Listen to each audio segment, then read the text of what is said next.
नमस्कार दोस्तों, DD red के एक और एक्शन वीडियो में आप सभी का स्वागत है। मैं हूं आलोक। तो आज जो वीडियो मैं लेकर आया हूं वो वीडियो बेहद खास है। ये वीडियो है डॉक्टर रिजवान अहमद का, उनका चैनल है फेस टू फेस और इस बार इन्होंने कुछ अलग से किया है।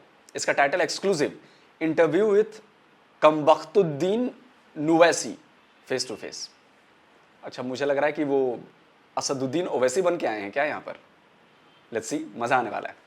नमस्कार, मेरा नाम शालिनी सिंह है और आज मैं फेस टू फेस चैनल पर आपकी मुलाकात करवाने जा रही हूँ भारत की अजीम शख्सियत जिनको पूरा भारत उनकी बकवास की वजह से जाना। तो आइए आज आपकी मुलाकात कराती हूँ कमबख्तुद्दीन न्यूसेंसी साहब से। हाँ, तो कमबख्तुद्दीन साहब, ये बताइए, हाल ही में जो इतनी सनसनीखेज हत्या हुई है माफिया अतीक अहमद की, उसके बारे में आप क्या कहेंगे? मोहतरमा, वो माफिया नहीं थे, एक्स मेंबर ऑफ पार्लियामेंट थे और हमें कोर्ट पर भरोसा है, हमें संविधान पर भरोसा है, हमें जजेस पर भरोसा है। उनको अगर सजा कोर्ट से मिलती, न्यायालय से मिलती तो हमें खुशी होती, हम जश्न बनाते। लेकिन जिस तरीके से जय श्री राम बोलकर उनको मारा गया है, हम तत्काल योगी आदित्यनाथ जी को, जो ये फिक्का परस्ती और रेडिकलाइजेशन फैल रहा है, तुरंत योगी आदित्यनाथ जी को इस पर इस्तीफा दे देना चाहिए। तो कमबख्तुद्दीन साहब, आप मानते हैं कि ये जो हत्या हुई है ये गलत थी, ये उन्हें न्यायालय से सजा मिलनी चाहिए थी, ठीक है। पर उनके बेटे असद, अतीक के बेटे असद, जो कि भगोड़ा था, भाग गया था, उसका इनकाउंटर हुआ, वो क्या सही था या गलत था? देखिए, वो भी गलत था। अगर पुलिस कस्टडी में मारना गलत था तो असद उस नौजवान को, उस बेरोजगार नौजवान को, उस हैरान परेशान नौजवान को भी मारना इस तरीके से इनकाउंटर में गलत था। रमज़ान का महीना था, रमज़ान के महीने में असद पुलिस वालों पर गोली चला ही नहीं सकता था। रमज़ान का महीना और ऊपर से असद एक मुसलमान।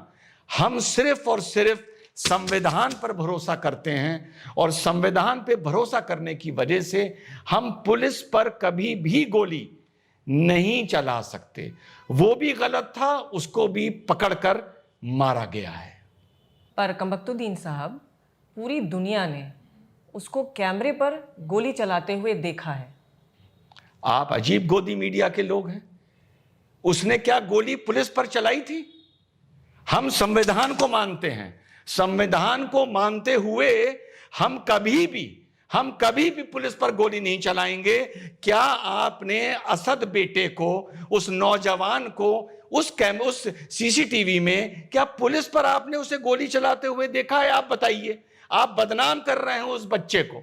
क्या आपने उसे पुलिस पे गोली चलाते हुए देखा था? जब हम संविधान पर यकीन रखते हैं तो हम कभी भी पुलिस पर गोली नहीं चलाएंगे और किसी ने उसे पुलिस पर गोली चलाते हुए नहीं देखा। लेकिन सर, बम से मरते पुलिस वालों को तो पूरी दुनिया ने देखा। बम असद ने मारा था? बम असद ने नहीं मारा था।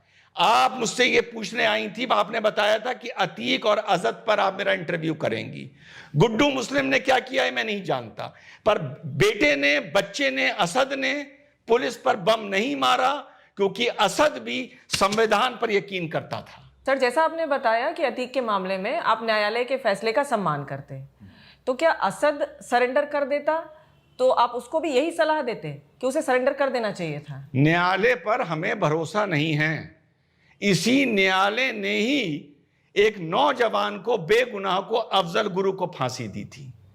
तो चाहे पुलिस कस्टडी में कोई मरे, चाहे जंगल में एनकाउंटर में कोई मरे, और चाहे न्यायालय अफजल गुरु को फांसी दे, अफजल हम शर्मिंदा हैं, उसके कातिल अभी तक जिंदा हैं। किसी को भी नहीं मरना चाहिए।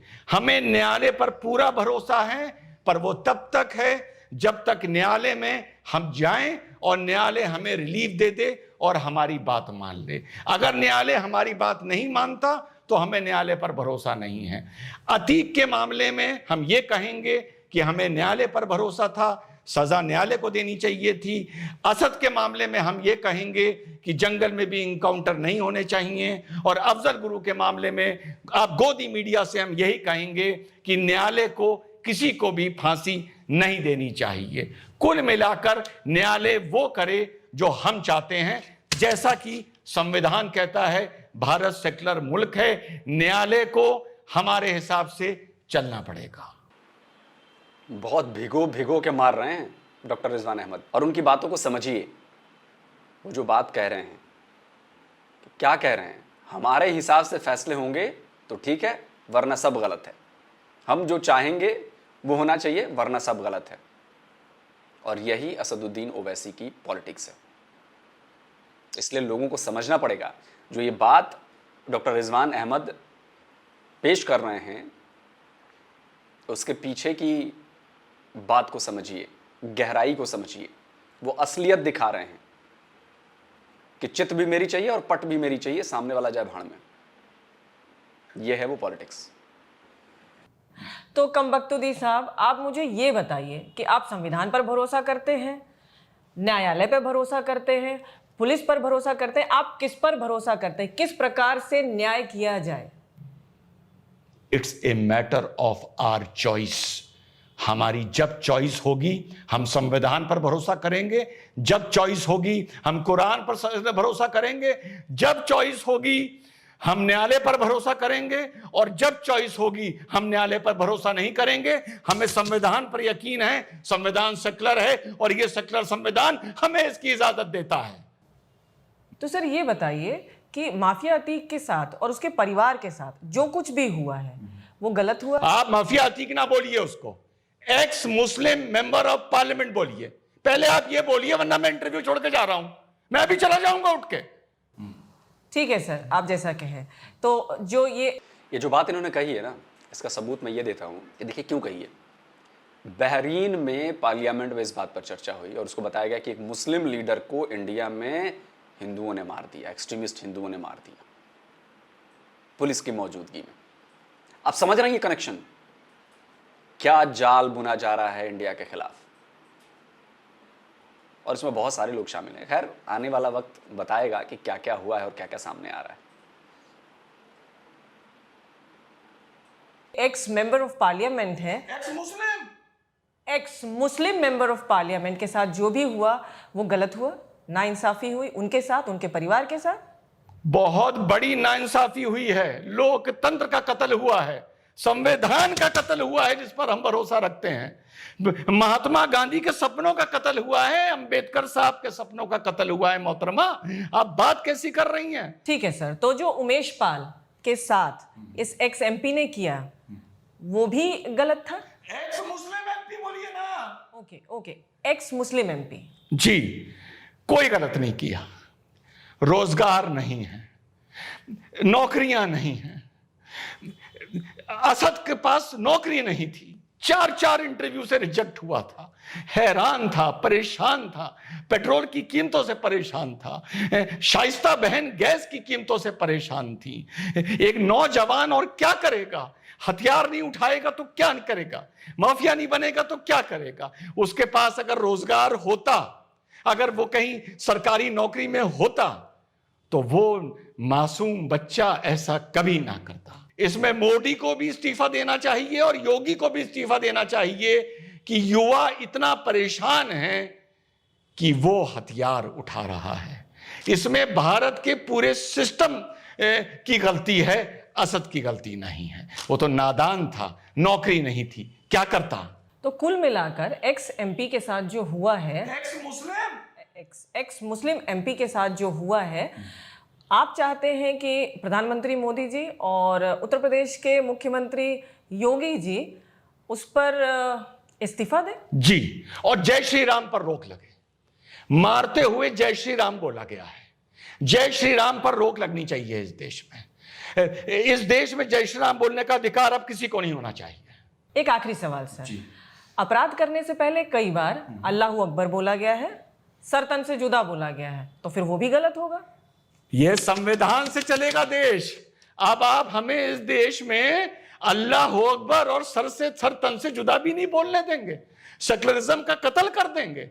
जय श्री राम पर बस रोक लगनी चाहिए। सेकुलर मुल्क है, अल्लाह अकबर, नाराए तकबीर अल्लाह अकबर, कत्ल करने से पहले, बम फेंकने से पहले, पत्थर चलाने से पहले, सर तन से जुदा, ये सब की इजाजत हमें यही संविधान देता है। लेकिन ये हिंदुत्व की ताकतें जो हैं, ये हम अकलियत को जो टॉर्चर कर रही हैं, पूरी दुनिया जानती है। जय श्री राम पर इस देश में रोक लगनी चाहिए और अल्लाह अकबर और नारा तकबीर अल्लाह अकबर सेकुलरिज्म को जिंदा रखने के लिए हम मुसलमानों को इसकी इजाजत मिलनी चाहिए। तो सर, आपसे मिलकर बहुत अच्छा लगा आज, और उम्मीद करती हूँ कि आप इस तरह की बकवास बदस्तूर जारी रखेंगे। जी शुक्रिया, शुक्रिया। तो दोस्तों, वीडियो ख़त्म हो गया। सिर्फ 9 मिनट का वीडियो था और इस वीडियो ने ऐसे ऐसे एंगल समझाए हैं जिससे मुझे लग रहा है कि जिनको देखिए नहीं समझना है वो नहीं समझेंगे। वो कहेंगे कि डॉक्टर रिजवान अहमद गद्दार है, ये तो कौम का गद्दार है, ये तो बिल्कुल झूठी बातें करता है, दुश्मनी करता है, काफिरों से दोस्ती कर ली है, ये सारी बातें होंगी। लेकिन यकीन मानिए कि डॉक्टर रिजवान ने जो बातें कही हैं वो बेहद गंभीर हैं और यही हो रहा है। एक क्रिमिनल का खात्मा हुआ और उसको हिंदू मुस्लिम का रंग दिया जा रहा है। विकास दुबे का जब एनकाउंटर हुआ था तब तो यह एंगल सामने नहीं आया था, बताइए।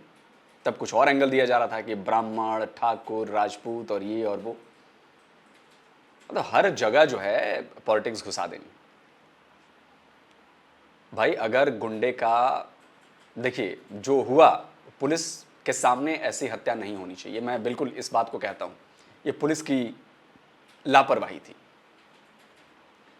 लेकिन अगर उसे सजा हो जाती ना कोर्ट के द्वारा भी, तो यही कहा जाता, विक्टिम कार्ड प्ले किया जाता। और राणा ये अयूब टाइप्स, वो लोग तो विक्टिम कार्ड प्ले कर रहे हैं ना। आरजे साइमा टाइप्स, ये लोग एजेंडे के तहत काम करते हैं। इनको अब जहां अपनी गलतियां छुपानी होती हैं वहां पे फौरन विक्टिम कार्ड प्ले कर देते हैं, जहां पे सामने वाली की गलती है वहां भी विक्टिम कार्ड प्ले करके और वाहवाही लूटने लगते हैं। तो उसका आईना दिखाया है डॉक्टर रिजवान अहमद ने असदुद्दीन ओवैसी की तरह वेशभूषा बनाकर और उनके जैसा नाम रखकर। इससे बेहतरीन चीज नहीं समझाई जा सकती कि हो क्या रहा है, चल क्या रहा है, किस तरह से ये प्रपंच और जाल बुना जा रहा है। तो उम्मीद है कि आप लोगों को ये बातें समझ में आई होंगी और इसको शेयर करिए, ज़्यादा से ज़्यादा शेयर करिए, जिससे सच्चाई जो है वो लोगों तक पहुंच सके। जल्दी मिलता हूं एक और नए वीडियो के साथ। नमस्कार, जय हिंद।